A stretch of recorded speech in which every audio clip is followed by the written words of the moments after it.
Namaste, Suswagatam, and welcome to Words of Wisdom Gyan Ganga on our Virat Hindustan Sangam social media channels. Today is episode number 220 on Sunday, the last Sunday of the calendar year 2023. And we have another program, and the topic is Telecoms Act 2023 Modernizing Measures or Tool of Repression. And for the next 45 to 50 minutes, we will have Dr. Subramanian Swamy and Dr. Venkat Iyer discussing this topic, which is of a serious nature, especially in India. And I wish to introduce Dr. Venkat Iyer, who is our guest today. You are familiar with him. He has done the Legal Gyan Ganga program with Dr. Swamy in the past on Saturdays, and today he is as a guest on our program today. I'll give you a brief introduction of Dr. Venkat Iyer. Dr. Venkat Iyer is a barrister and academician based in Northern Ireland. He is attached to the School of Law at Ulster University, Northern Ireland, where he teaches media law, constitutional law, and business law. Dr. Iyer has been in legal practice since 1981, and is, amongst other things, he is a trained mediator. Dr. Iyer has lectured in several foreign universities, continues to be a visiting professor in several institutions. He has also acted as a consultant to several governments, private corporation, and non-governmental organization, namely Government of Kenya, Bhutan, and Vanuatu. In 2003, 2004, and again in 2012, he was invited by the Royal Government of Bhutan to advise on the draft media law for that kingdom. Dr. Iyer runs training courses on media laws and media ethics for newspapers and media organizations around the globe. Dr. Iyer has been engaged in designing and delivering capacity building programs for judges and magistrates in various jurisdictions, and frequently runs judicial training programs. Dr. Iyer is the author of several books and articles and the editor of two journals, the Commonwealth Lawyer and the Round Table Commonwealth Journal of International Affairs, both published from London. We welcome Dr. Iyer to our program, and with this word, it is over to Dr. Swamy to initiate today's discussion on the Telecom Act 2023. Over to Dr. Swamy. Thank you, Jagdish, and welcome to Dr. Venkat, who's a long, old-standing, he's young, but he's an old-standing friend of all of us.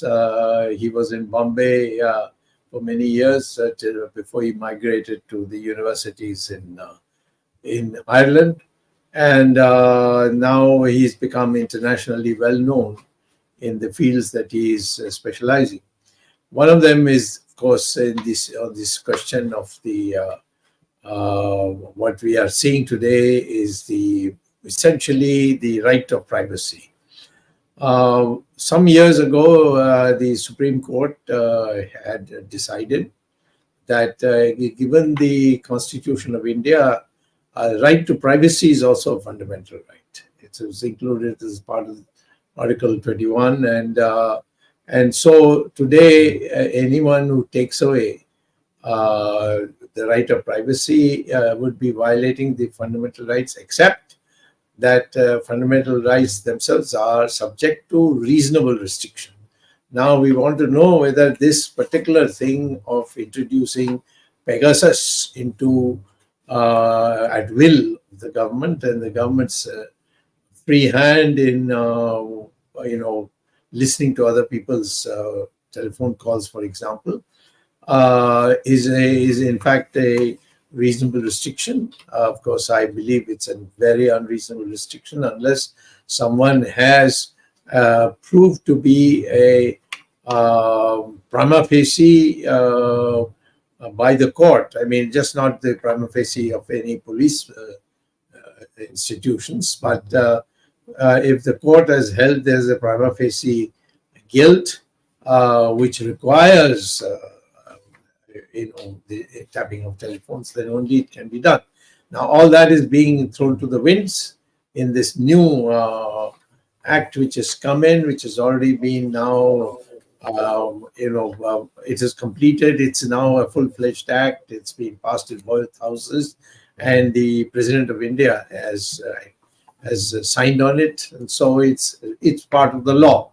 And of course, we can challenge it and have it. And I am with my colleagues in law who are with me, who work with me, who do their law work with me.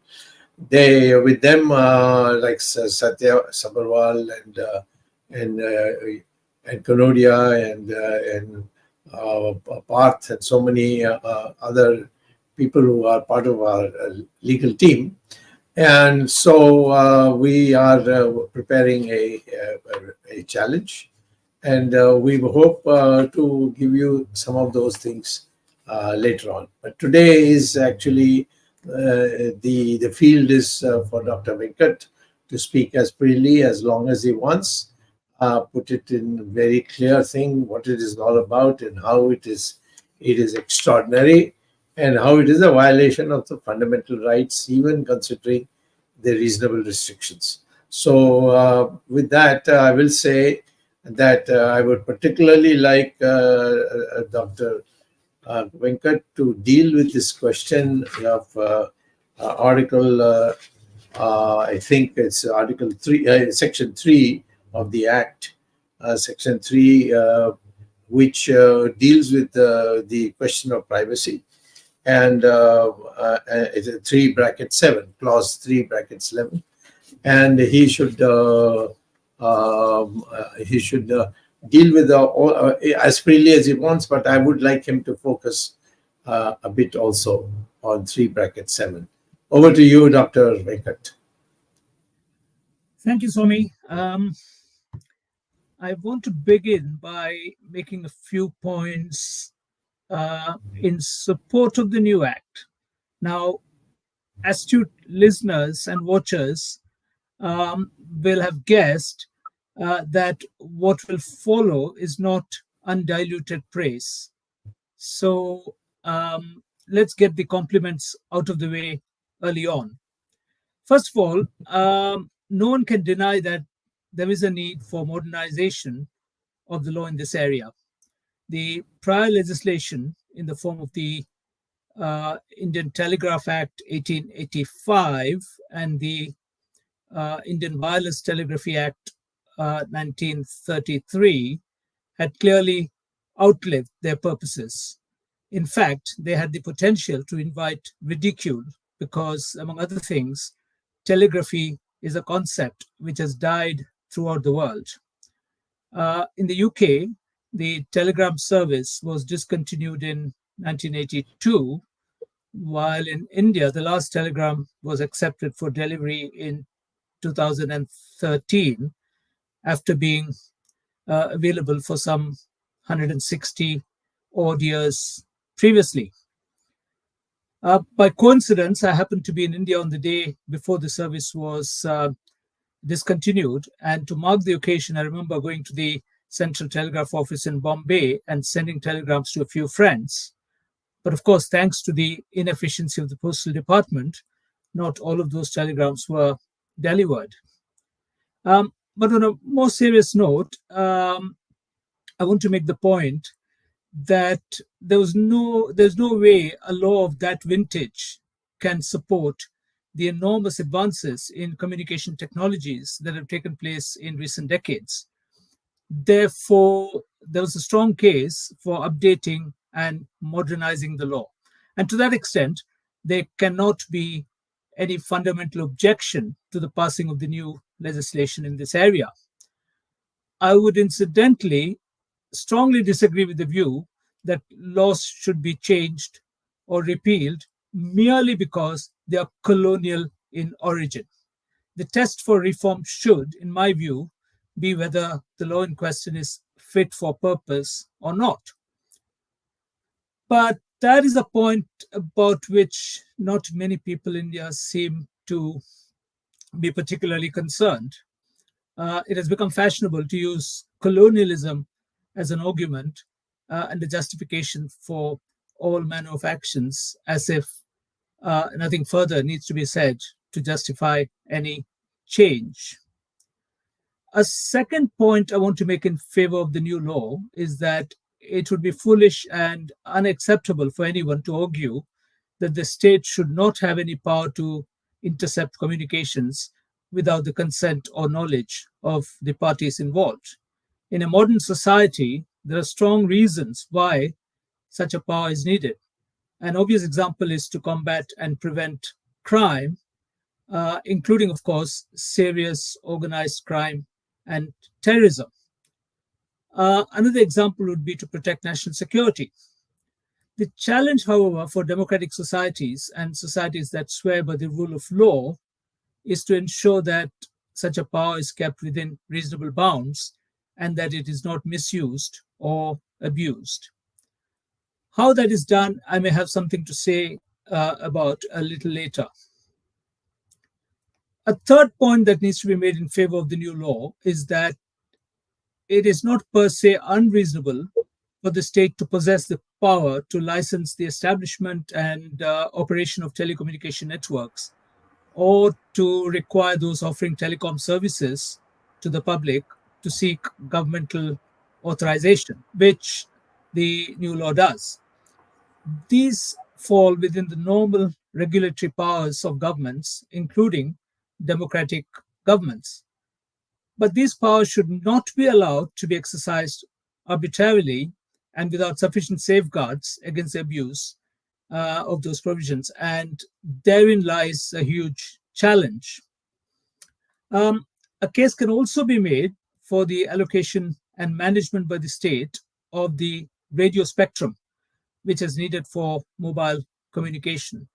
This is partly because the spectrum is limited and has to be used for various competing lawful purposes, and partly because, as a common resource, the state exchequer would be justified in generating revenue, which can then be used for the public good in much the same way that certain charges are levied for the use of other infrastructural facilities, for example, tolls on highways.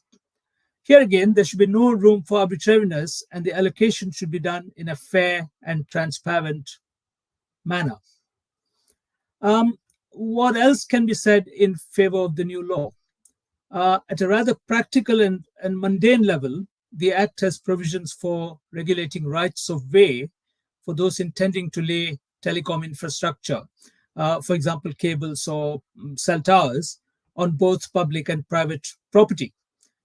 This is also unexceptionable, and if it is done properly and fairly, it can avoid a lot of chaos and disputes.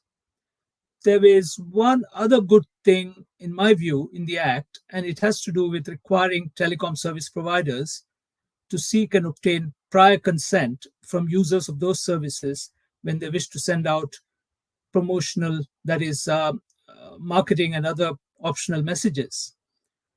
Coupled with this is the creation of what they call a do not disturb register, which is long overdue in India. I have to say, however, that I remain skeptical about the effectiveness of these provisions because, as I hope you'll agree, a major problem in India is that while there's no dearth of laws, there are serious deficiencies in the enforcement of those laws. And given the sclerotic state of the justice system, even if a conscientious administrator decides to take enforcement action, he will probably find it a frustrating exercise. So, having said all that can be said in favor of the Act, I will now turn to talk about what is worrying, even deeply worrying, about it. I'll try to be as moderate in my comments as possible while being conscious of the fact that many critics have expressed themselves very strongly both before its passage through Parliament and after. I cannot claim to offer an exhaustive critique, mainly because our time is limited, but I'll try to highlight some major issues of concern. For a start, the Act allows for a serious invasion of personal privacy, a point which has already been flagged by Swamy. That is both worrying and ironic because recent years have seen an increasing emphasis on the so-called right to privacy. I say so-called because, as I have pointed out in previous lectures, I'm not convinced that there is or should be a right to privacy, mainly because defining such a right in law is fraught with all kinds of challenges. I would argue that it is reasonable for everyone to have an expectation of privacy, which of course is context dependent, and that such an expectation should be protected and fulfilled by the legal system. The Indian courts have actually gone much further and tried to enshrine a right to privacy. Again, something that Swamy has already referred to, for example, in the Swamy case. And elements of this right seem to be recognized by the legislature as well. For example, in the data protection legislation that was passed last August. Against that background, the Telecoms Act is definitely regressive. For a start, it authorizes the interception of messages sent via telecom networks and their disclosure in what it calls intelligible format without making any exemptions for encrypted platforms through which many messages go in contemporary times. And this can be done according to the law on the occurrence of any public emergency or in the interests of public safety. This is deeply worrying because apart from the vagueness of the language used in the relevant provisions, one of the fundamental features of end-to-end encrypted platforms is that messages cannot be accessed by anyone other than the sender and the intended recipient, and this includes the service provider. By breaching this important security safeguard, not only is the privacy of individuals invaded, but there's a real risk that many of the providers of end-to-end encrypted services, such as WhatsApp, which has now become an ubiquitous tool of communication to over 2 billion people worldwide, will withdraw from the Indian market, denying hundreds of millions there a vital service. Furthermore, the Act allows the government to dictate to service providers what it calls standards and conformity assessment measures on encryption and data processing, which may weaken existing standards and privacy respecting innovations.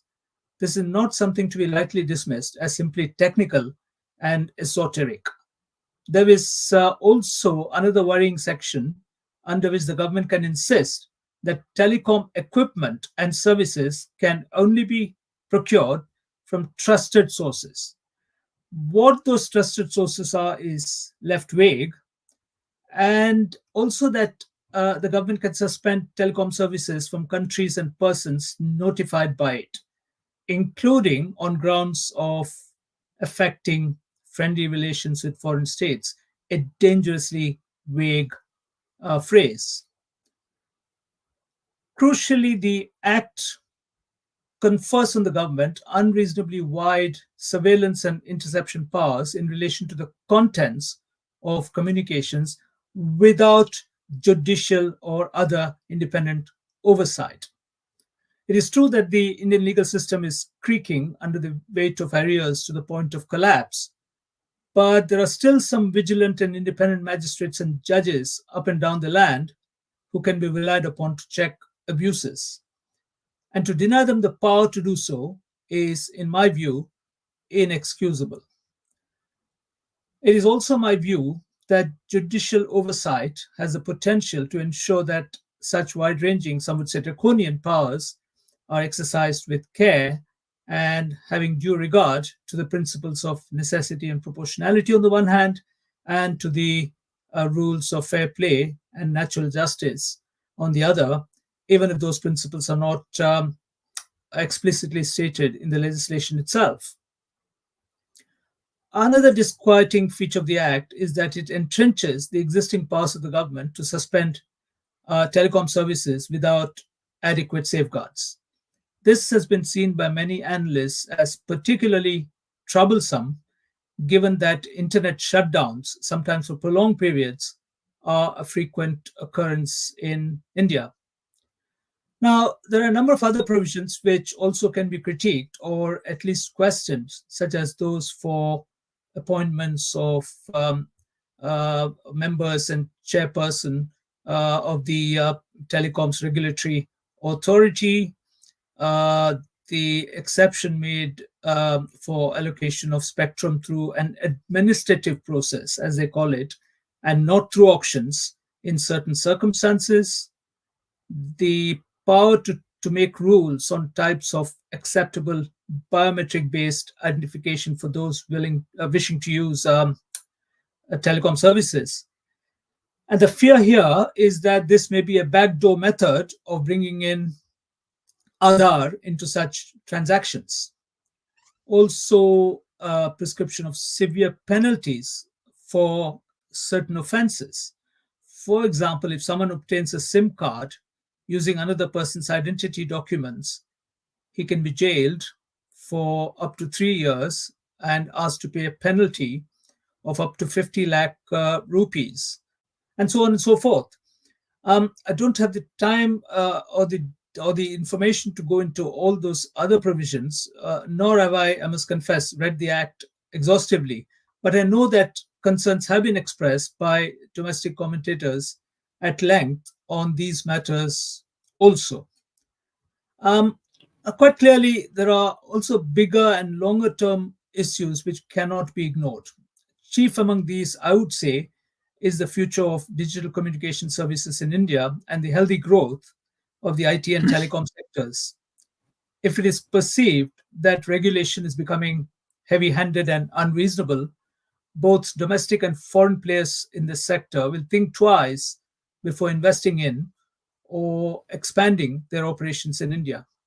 The ensuing laws will affect both the government and ordinary users of digital services, which cannot be to anybody's benefit. So, in conclusion, I would argue that, as I indicated at the beginning, that the Telecoms Act, while welcome in some respects, especially in terms of modernizing the law in this area, does raise many serious concerns which need to be addressed. It is unlikely that the government or parliament will revisit the law at this stage. So the only hope is that despite the absence of any explicit judicial safeguards in the Act, the courts will, when cases are brought before them in due course, engage in a close scrutiny of its provisions and interpret them consistently with the constitutional guarantees of due process, fundamental rights, and the rule of law. Who knows? They may even strike down some of the more problematic provisions, as the Supreme Court did in relation to the Information Technology Act not so long ago.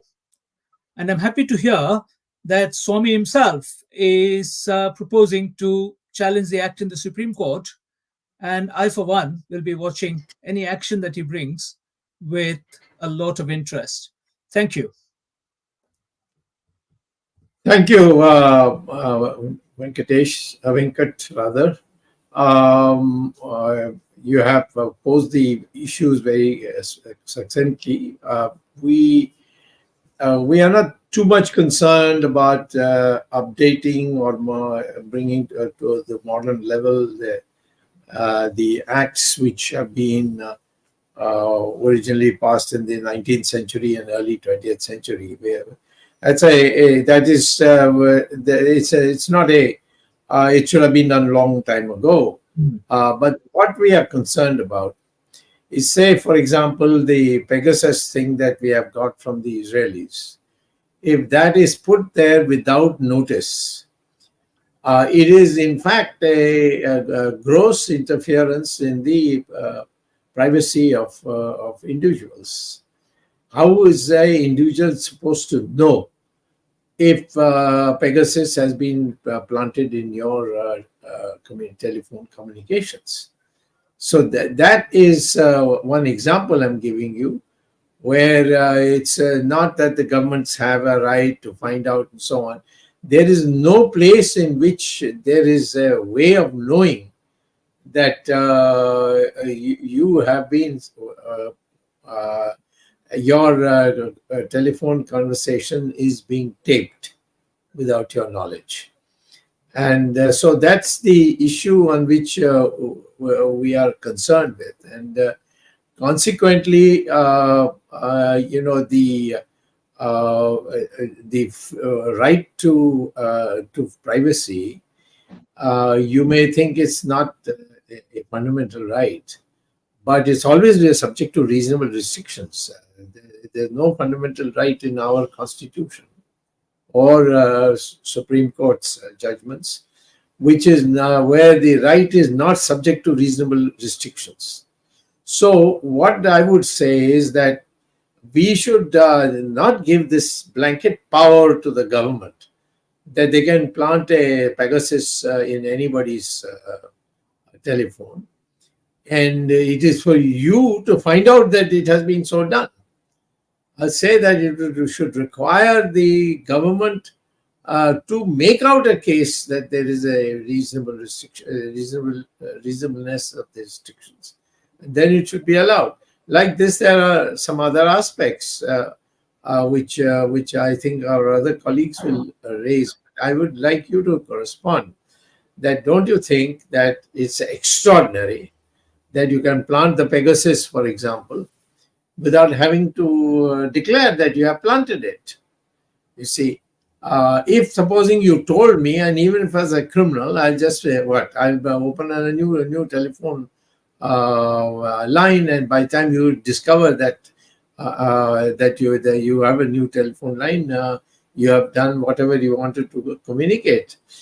So what is it that they gain by putting this?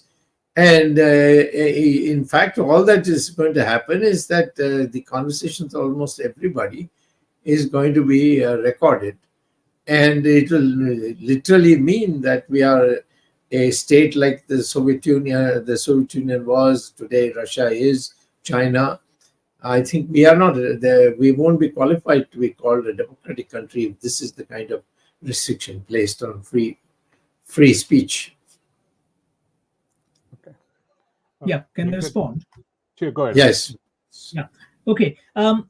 There are many things there which are entirely relevant and appropriate. So first of all, part of what you are raising has to do with the right to know, which is nowadays considered to be also a fundamental right. And you can either look at it as a standalone right, or you can look at it as part of the right to freedom of expression, which also includes the freedom to receive information. And that, to some extent, to a limited extent, has already been enshrined in Indian law. Now, of course, the difficulty I have whenever I discuss Indian law is that the law is one thing, the practice is quite another. So don't hold me to actually effectively, making the case that because there is a law, that everything is working well. But let me just try to outline the main points. So there's a right to know. Now, obviously, the right to know law, which in India is called the Right to Information Act, has exemptions. And one of the big exemptions is national security. So if, for example, the government decided to plant something like Pegasus, they will obviously try to justify it by saying it has to do with national security. There's no way. I have to stop you there. Yeah. You see, I agree with you that there are national security issues where you can't inform the person that, listen, you're a national security risk according to us, and we are going to tap your telephone. I'm not saying that. I'm saying that they can always put in a sealed cover and give it to the Supreme Court or the High Court or whatever court you decide to nominate. Somebody must be there to be able to assess that you are making your judgment has merit in tapping the telephone of somebody.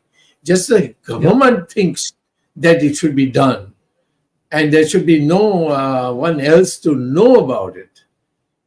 So, what will happen is that they will do it in almost everybody, including your girlfriends, and and many of them do have girlfriends. And they can. There's no way of detecting it. All I'm saying is that, okay, you have the power to tap. But there must be some agency which is of judicial status, where it is told that this we are doing it, and because it is required, and these are the prima facie data we have, which requires it to be done. And the judiciary definitely would be as patriotic as anybody else in deciding that that something needs to be done and something that doesn't need to be done. Yeah, I was about to Sorry. come to that. So, you're absolutely right. We do need, and there are actually agencies that do precisely that kind of work. So let me Yeah. give you the example of the UK. So Hmm. what we have here is a special committee of Parliament, which Yeah. has the power to question ministers on oath on these matters. And of course, it also has the power, for understandable reasons, something to do with what you just referred to as the sealed cover process. I'm personally completely against the sealed cover process, particularly in relation to the judiciary, but keep that one side. What the committee can do is to also sit in closed sessions, because obviously the operational side of national security matters cannot be disclosed legitimately in certain circumstances. Of course, the real difficulty is any government will try to hide behind the national security screen, even if they're doing Yeah. things which, strictly speaking, are not intended to protect national security or to further national security interests. But at least there will be parliamentary scrutiny. And of course, the difficulty in India is this. As you know, parliamentary scrutiny in India is not quite as strong as it should be. I'm being very careful. I'm using very mild language. I could use much stronger stuff. But you only have to look at what happened recently in the situation involving that lady who was expelled from Parliament. Now, this was done by a parliamentary committee with no due process at all. Now, I'm not talking about the merits or demerits of Mahua Mitra's case. I'm simply telling you, in principle, parliamentary committees have turned out to be so impotent and biased that I begin to wonder whether that will work. Now, there's another possible solution along the lines that you have in mind, and that is to actually have a tribunal which will go into Yes. these matters in closed session. That is also something we are used to in the UK. Intelligence and Security Tribunal or something like that can be devised, which will have the power, the authority to actually question the government very intensely on these matters, at least to the extent of disclosure of whether something of concern has been done or not done, without revealing the details of how it is operationalized. And quite frankly, along with that, I would also add there is a need for a very clearly defined code on which the government should act, even in relation to matters that need to be kept secret. It is perfectly possible, for example, to use the principles of proportionality, the principle that no collateral damage is done. In other words, you're trying to find out, for example, about the activities of a smuggler. You cannot justify any invasion of the privacy of the smuggler's children or family Yes. members simply because you're investigating him. So there are ways in which it can be done. But Swamy, the real problem is this: all these things work only if you have people of competence and integrity and also dedication. That is where I, unfortunately, have a lot of concerns. Now, it is possible that I'm being cynical. I'm willing to plead guilty to that. But I do think that processes and mechanisms only go up to a certain point. After that, the human factor kicks in. So that's roughly how I would deal with your question. Dr. Swamy, quick thing, because it's very similar to what Venkat said. Yeah, very similar to what Venkat said. Can you hear me? Yeah. Yes, we can hear. Okay. Yes. The US has a court called the FISA court, Dr. Swamy. It's Foreign Intelligence Surveillance Court. It's very similar. It was set up after 9/11, exactly for the same reason that Dr. Swamy, what you're looking for threats, national security issues. you still don't have authority to go do warrantless wiretaps. That's exactly what this act is doing today. They have no authority. They can just say at whim. They're saying in public interest. What is the definition of public interest? There is nothing in this saying that what does it mean by public interest? What is a threat? There is no definition for these terms, and they just have broad powers. There's only one thing that I want to ask, Venkat. There's one provision, 51. It says, no suit, prosecution, or other legal proceeding shall lie against the central government, the state government, or any authority under this act, or any person acting on his behalf, as the case may be, for anything which is done in good faith, I don't know what that is, or intended to be done in pursuance of this act, or any rule, regulation, or order made thereunder. What more do you need? So you can't sue the government, even if your privacy is violated. You know that they made a warrantless. So, like for example, what happened in Gujarat a while ago when somebody was chief minister, they made warrantless wiretaps on some women. You can just go wanton today. And Venkat, the problem today is it's just not the central government that has got the power. Now they are also giving this to the state governments. Every state government is going to have a rogues come going out and tapping people's phones, invading people's privacy. Whether they have as you said, they should have an expectation of privacy, whether they have it today or not. But this kind of a blanket, protection saying that you can't sue me is unheard of. I don't think there's any law in anywhere in the world. I don't think even maybe China, Russia, but I don't think that's not what India is.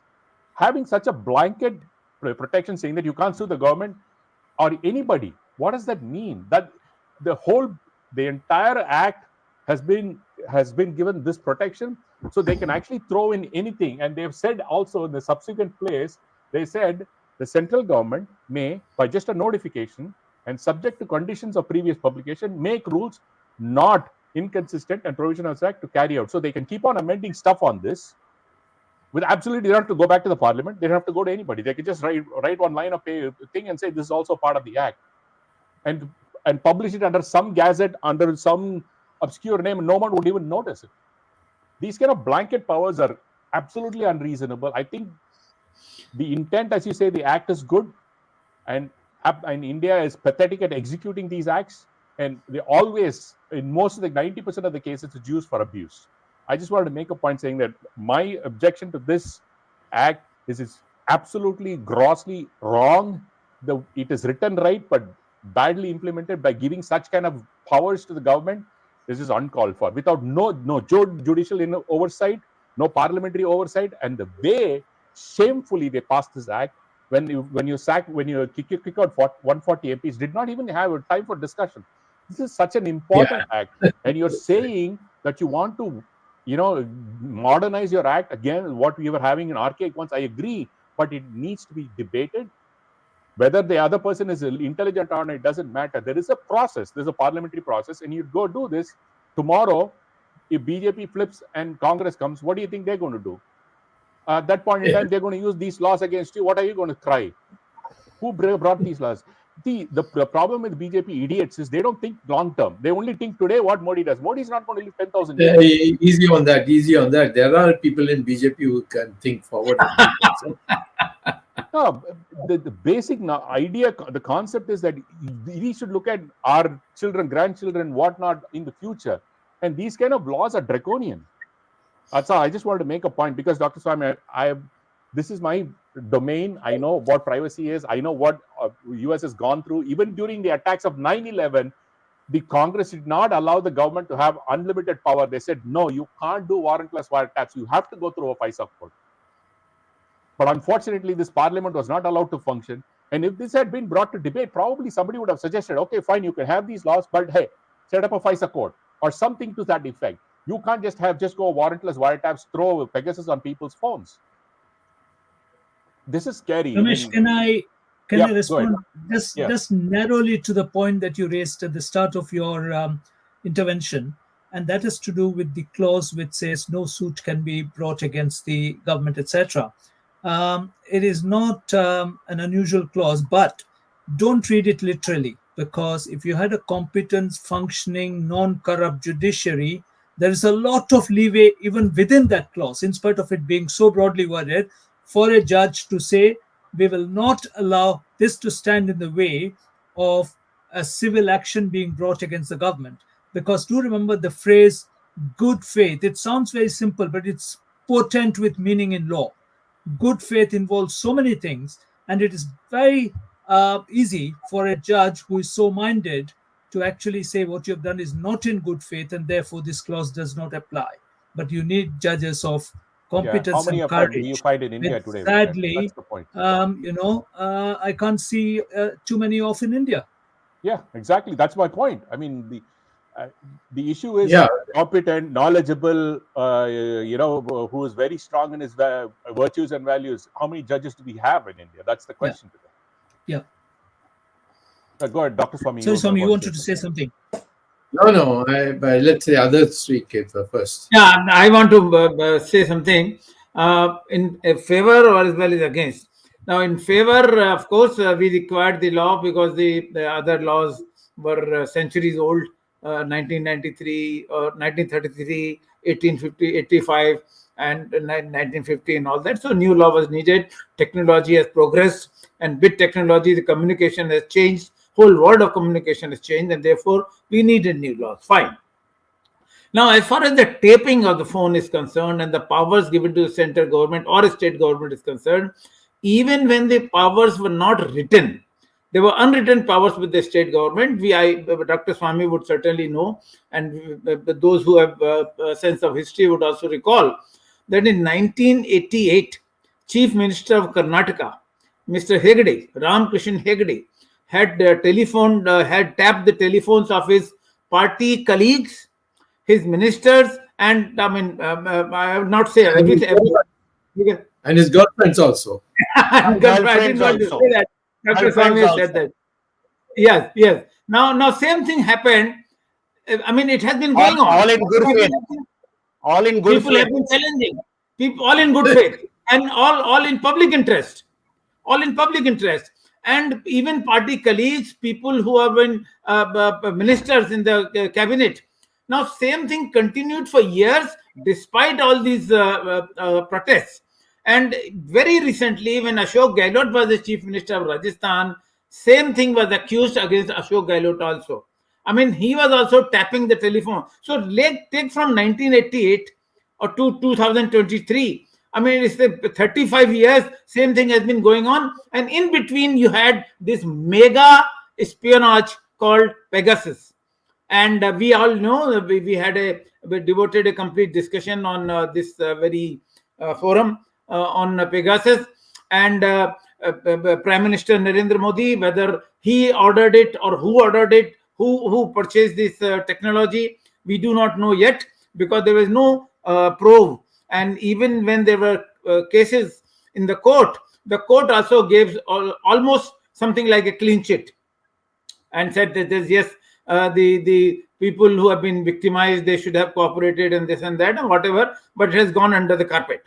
And so therefore the law was needed, and nothing new would change. Even when the law was not written and law was not there, then also these things are going on. And even now the things are going on. And then when the new Telecommunication Act is implemented, I think same thing will continue.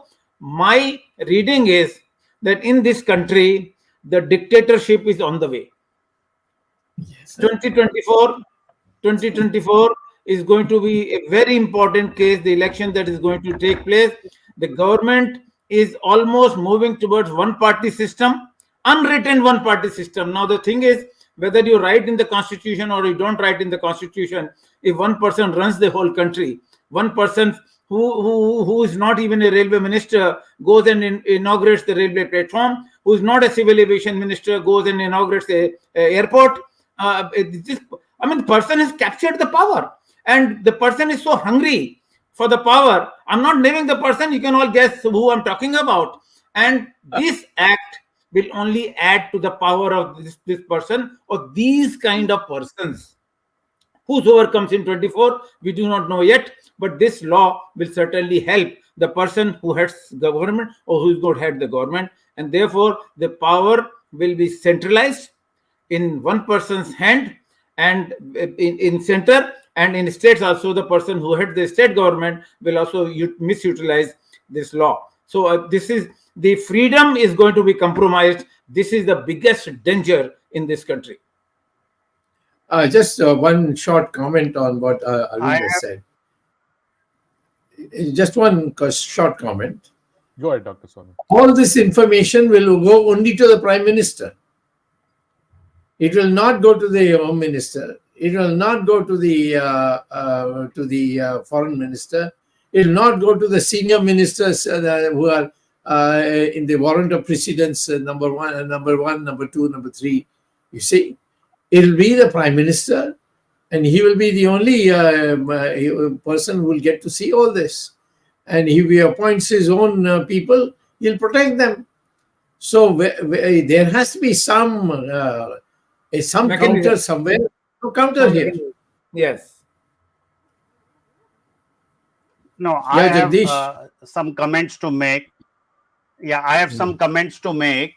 Many people today on our show, that is the panel, are those people who by ideology and by their action have fought the emergency and all these various laws. I think Venkat also will agree, because indirectly, directly, Dr. Swamy, he and many others who are on the panel were against the emergency. Mr. Narendra Modi also claimed that he worked in the emergency, and I am aware that he spoke against the telephone tapping, he spoke against dictatorship, he came to the railway, Maninagar railway station to keep a watch on Dr. Swamy and see that his luggage was carried forward and all that. So what I want to say is, there are parties in power, there are opposition parties, but when we talk about democracy, we must rise above all this. So the Janta culture or the Janta parties, I would say the Janta parivars, came out of the struggle against the emergency. So these parties at least owe their existence to this second freedom struggle against Indira Gandhi's dictatorship. If we coming to power and using the same weapon doesn't make us then any different. So this is as a comment I want to make. Another thing, Arvind was very much worried that one party rule and dictatorship, one person ruling. We heard all these stories during the emergency. We were told Indira Gandhi के बाद में संजय गांधी के बाद में उसका कुत्ता ये देश पे राज करेगा. But I think we must have some faith in the Lord Rama's, whose grand temple after 500 years we are going to be putting up in Ayodhya, to the struggle of that 500-year-old struggle. So don't take the Indian people so lightly. And as Dr. Swamy always has been saying, the illiterate masses of North India wiped out the Gandhi dynasty. Perhaps Indira Gandhi declared the elections on the 18th of January 1977 with the hope that she will bring this controlled democracy or controlled dictatorship, but she was wiped out. People of India are quite intelligent. My main question now to Dr. Venkat Iyer is, which are the democratic countries or large democracies like UK, USA and other parts of the world, does such similar law exist anywhere else in progressive and large democracies? This is my question to Dr. Venkat Iyer. Yeah, this is an important question. Sorry. I said this is an important question. Is there any parallel democratic country? The crucial word there is democratic countries, and actually I would say free countries. So definitely not of that sweeping nature. You know, there are other aspects of this law which can also be criticized, which I have not done. For example, why should, in a free country, people be required to go through a huge bureaucratic procedure to obtain a SIM card? Now, to my mind, this is not as trivial as it might seem, because the answer given typically by a bureaucrat or a politician is, oh, if we allowed people to obtain SIM cards without verification, then terrorists will buy SIM cards in large numbers. Do you think realistically that terrorists actually go and go through these official procedures when they want to get something? So at the same time, what you're doing is you're of course causing a huge amount of inconvenience to ordinary law-abiding decent people. So I also read somewhere, I haven't been able to verify this, that there is a penalty under this law which says if a person buys more than 9 SIM cards using a particular form of identification, then they are committing an offense. Now, these are all completely stupid laws, quite apart from draconian. Now, therefore, Jagdish, your question is very apposite, and all I would say is the short answer is no. Democratic countries do not have laws of this amplitude. Having said that, I do go back to what I said at the beginning of my talk, and that is that you cannot therefore say there should be no law. That would be going to the other extreme, which would be totally unacceptable, because clearly there is a justification for some of the measures that are contemplated under this law, except that there have to be safeguards. The real difficulty with this law is not so much the power, but the safeguards are lacking. And to make it worse, you have very weak institutions. For example, the judiciary, which, if the judiciary was strong, quite frankly, I wouldn't mind a weak law, because judges can rectify some of the defects in the law up to a point. Obviously, there are limits. But if you have a combination of all this, plus corruption, mismanagement, a total collapse of ethical values, then I think you're definitely in deep trouble. Well, just to add Venkat, to your point, before you conclude, yeah, go on. I mean, I had a point. Venkat, Doctor. Yeah, go on. You speak. Dr. Swamy, you can finish. No. Okay. You finish your question, then I'll put up this question for Venkat. See, some of the people watching this show have correctly pointed out that if you are really after big crooks, they are not going to use these telephones. They will use satellite phones, which is totally out of your control. So, I mean, they have to be serious. This is ultimately going to only affect the middle class and nobody else. Yeah. And from whom the blackmail can result very easily, because you're creating a situation where officials become very important. They can come and say, that we are going to put you in jail, and people get frightened. What you're going to do is make people clamp up on speaking frankly. Yeah. Which points actually to the need again for even-handed enforcement, and also technically competent people to deal with these things. But of course, the other problem there is political interference. Even if you had an honest officer in the intelligence services who would apply his mind and try to nab the serious criminals, there's a fair chance that he'll be thwarted by corrupt politicians. Yeah. Sorry, Jagdish. Yeah, Venkat, some cynical, just see the question on the screen, and people are trying to justify the act, saying what is displayed. But please tell the viewers the consequences of Watergate. Yeah, actually, I guess Ramesh should be in a better position to. No, because our viewers may want to know the consequences. Yeah. I think. Can I read it out for you? The issue is very simple. Where any person in power has this kind of an authority that they just warrantless wiretap on people, and I think this particular law gives them that power today. And they've given it not only at the state level, at central level, they've given it to the central level, the state, and any person that they deem fit, that's what I am really worried about, because you really don't know down at a secretary level or even at an undersecretary level, or anybody can just jump in and do something and say, hey, the minister has already given me the power or something. So they might even have a blanket one and they can keep going at people. So I think it is a very, very, very slippery slope. This law, as you said, almost no safeguards. I think that's exactly what I think Dr. Swamy is. I'm obviously Dr. Swamy or anybody else for that matter with the same mind is going to challenge this in the court of law, because this has to be challenged. This has to be tested in the courts, and I think the Supreme Court needs to take cognizance of this absolute lack of any safeguards and any oversight in giving such powers for the government to take control. And not only just wiretap, Venkat, they have also provisions that they can just take over entire telephone networks and do whatever they choose necessary.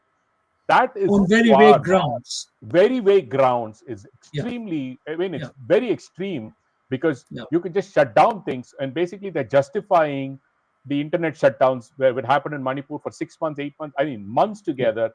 Those things are absolutely wrong in a democratic setting. Now, I'm not saying in China or Russia, North Korea, forget it, go at it. But in a democratic setup like India, in a long term, it is very, very scary. And people, I mean, the Andhbucks and Andhbucks have no brains. They think as long as there is a Hindutva government, I don't care. It's kind of a stupid thing to say, because you guys have no idea how democracy works. You just sit inside and just you just don't have any clue how this democracy works. And technology per se, they're just sitting and writing stuff on stuff without they have no authority. Tomorrow the government can just shut them down. Incidentally, Ravan's government was also a Hindutva government, just for your information. True. And the Brahmin government too. Anyway. So, Venkat, the key issue here, as far as which is, I think, it's pretty obvious for the judiciary, and even from Dr. Swamy. I'm an illiterate in law, but at least I understand the implications of such laws from a technology standpoint. Because if you give me these powers as a technical guy, as a guy who knows security, I can run havoc in the country. Literally, if I'm one of the undersecretaries, even a lower level secretary in a government, all I need is just my highly educated minister who's not even passed a third class. You just write a document, he's going to sign it. You have the authority to do anything. It's just stupidity with no oversight. I can just run roost. I can just tap anybody's phone at whim. Let him go to courts and say, okay, they tapped. Let's see, 20 years later, we will decide what the court does. Whether I'm alive or he's alive is a different issue. The fundamental aspect is it's not more than as Dr. and you said that violation of privacy. It is violation of fundamental rights per se, saying that you have no idea as to why you are being tapped. There is no reason. You are being a normal taxpaying citizen. It doesn't stop the government from spying on you. It needs to understand, saying, okay, like as I said, there needs to be a FISA code. There needs to be somebody who says, okay, fine, your wiretap is reasonable enough. You have given me enough reasons to go ahead. Okay, go ahead. In heights of 9/11, when FBI, CIA, and all the three-letter agencies in America were running after people, tapping phones, in spite of that, it still happened in America. I'm just saying it didn't happen. In spite of all of this nonsense happened, even today, it continues to do so. But at least there was a mechanism in place to put these law enforcement agencies, because you give law enforcement, you give power to people and you give more power to them, they'll abuse it. There's absolutely no doubt about it. Because I work in the law enforcement industry, I work in electronic surveillance, on these industries. I know what unbridled power can do. Absolutely.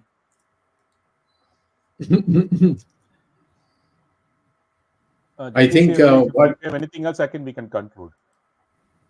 No, I would like to say that recently, the foreign minister has gone to Moscow and made peace with him, because earlier on we cancelled his 2 visits to India.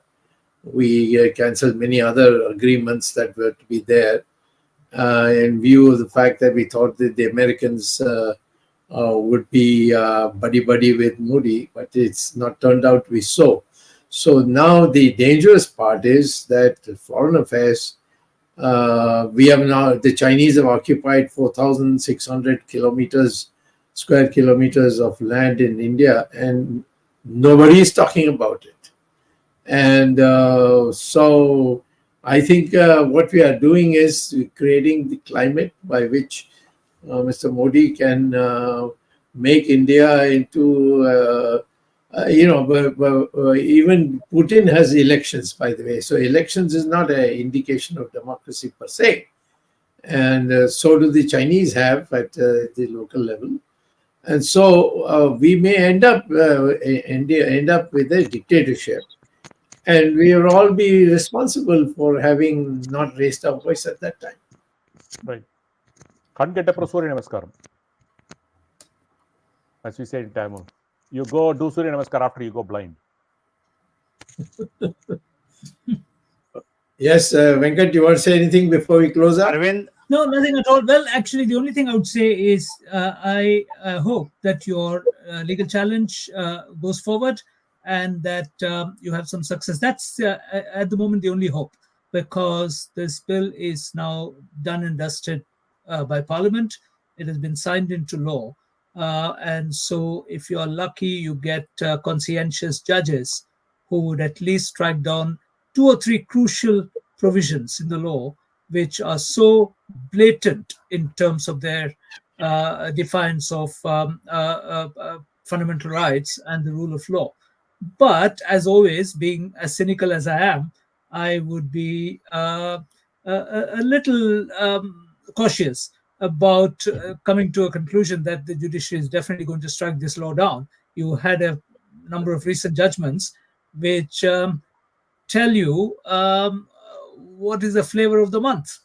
So anyway, good luck, and I'll keep watching with great interest.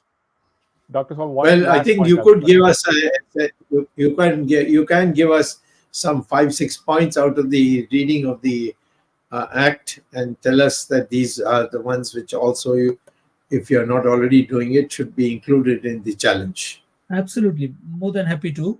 But it could be a person chalice, because if it comes to the attention of some of the judges sitting today in the Supreme Court that I had a hand in your petition, you can be sure that that would be a good reason for them to give you short shrift. Don't worry about that. I have one anecdote. enough status in the courts to see that nobody think that Venkat can swing bowl a googly to me. No. Dr. Swamy, one interesting anecdote. When a telecom bill was brought by Rajiv Gandhi, the then presidents, Zail Singh and Venkatraman, junked it. They did not sign the bill. I hope this president had the time to review and say, okay, this doesn't look good, but I guess, she just blindly signed it. Very sad. Very sad. Yeah. She was chosen for that. Yeah. It's very sad that this bill is passed without any due process. That's shameful. Yeah. Arvindji, please conclude. Yeah, I think very timely this discussion was organized by VHS on this platform, because this is an act which is going to challenge the freedom of individual in this country and bring in some kind of undeclared emergency. We have been opposing emergency. Even the people in power today, they were the claimants that they also opposed emergency, as Jagdish mentioned in his small remark. But whatever was being opposed 40 years ago is now being done by the same people. So this is a challenge to individual freedom and the liberty. And I'm sure what Dr. Swamy is going to do is something similar to what he did in 1975. He challenged the dictatorship of Indira Gandhi. And though we cannot officially say that BJP government under Modi is a dictatorship government, but it is heading towards that. And if this act is implemented and if it is not challenged, it should not go unchallenged. And therefore, it is important for people like Dr. Swamy to oppose it and challenge it in the court. We hope that 2024, in few hours' time, 2023 is going to go, and the first sun of 2024 will emerge. We hope this 2024 will also bring hope and liberty to the people, and some good sense will prevail on people who are implementing this kind of anti-people policies. We'll be meeting again next Sunday, but before that, we must thank Dr. Venkat Iyer. He has been part of VHS programs earlier also, and it was wonderful. I missed in the beginning because of some technical reason I could not join, but it was wonderful. Whatever description you have given of this act, and the dangers that you have mentioned. These dangers should be taken serious note of by each individual. Thank you, Dr. Swamy, and thanks for informing that you are going to challenge this act in the Supreme Court, and we hope we pray for the success of your case against the government. Thanks, Jagdish. Thanks, Ramesh Swamy. I thank the technical team again. Since we are completing 220 episodes today, and now we will be meeting only in 2024, a big thanks for the technical team led by Ashish Shetty, Gadgi Rakesh, Ishwar Iyer, Swaminathan, Tejas Navalgul, Vishal Mehta, Najesh Nair. This team has done wonders, and our program has reached far and wide because of the expertise of this team. Thank you all. We'll be meeting again next Sunday in New Year with a new program and new hope. Thank you very much. Till then, Namaskar, Jai Hind.